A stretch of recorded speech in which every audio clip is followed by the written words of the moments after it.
My name's Alan Monk, I'm a steampunk, and this is the steampunk display at the MCM London Comic Con. Steampunk is a retro-futuristic subculture, it's a genre. It takes Edwardian and Victorian science fiction, fashion, clothing, engineering, and gives it a modern twist. So we take all of the fun bits of Victorian and Edwardian England and leave out the bad stuff like slavery and empire building, and we take the sort of bits of the British Empire that we like and we apply modern stuff to it. So you'll see steampunk computers, steampunk MP3 players, steampunk iPhones. Clothing is very much fashion is a big part of steampunk. We use lots of Victorian and Edwardian inspired clothing, but again we give it a twist. So you'll see Victorian patterns used but with modern fabrics or modern patterns. Goggles are quite a big feature. Obviously when we're travelling in our airships or on open steam trains, we need to protect our eyes, so that's why you see lots of steampunks wearing goggles. Not necessarily wearing them on their faces, but wearing them on their hats. And because we are inspired by the Victorian and Edwardian era, good manners and good personal presentation. So you'll see lots of people with very, very fine facial hair, well groomed and properly dressed. Starting at this end of the exhibit, we have a steampunk minion inspired by the Despicable Me characters. Malika has taken a corset pattern and some denim and basically made a minion in a steampunk style. Next to him is the Rocketeer pack. Again, is adapted from various bits and pieces. Lots of small plumbing around the back and the backpack. And it is a science fiction character that has just been steampunked. Next up we have a collection of skulls, again steampunked futuristic animals and extinct animals. We've got a dodo skull, and they have all been caught by the steampunk mousetrap, which is the cat in the pith helmet. Above that is the Thunderbus sonic rifle. For use in the Martian war against the fiendish Martians.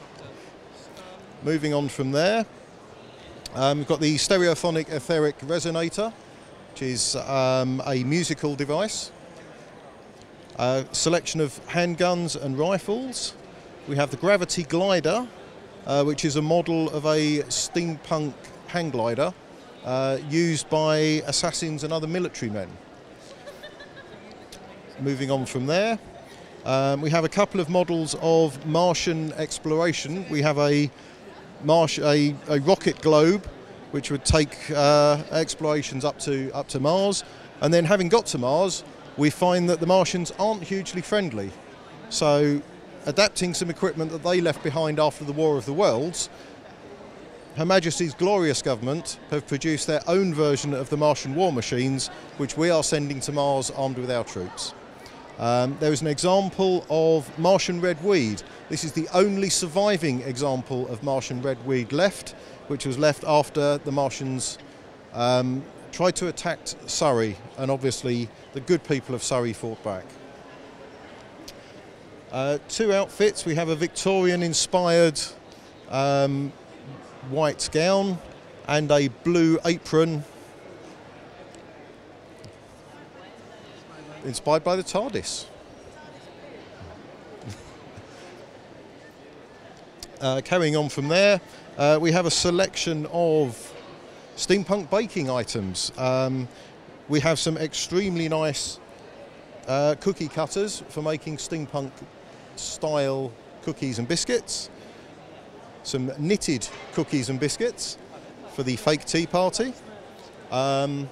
Up on the table itself we have a dress or an outfit inspired by a peacock, using peacock feathers, and again blue fabric. Again, it's in the Victorian style but with a modern twist. Then we have a steampunked computer. which takes a tablet and a keyboard and builds an ancient setting around them, a traditional wooden box to hold your stuff.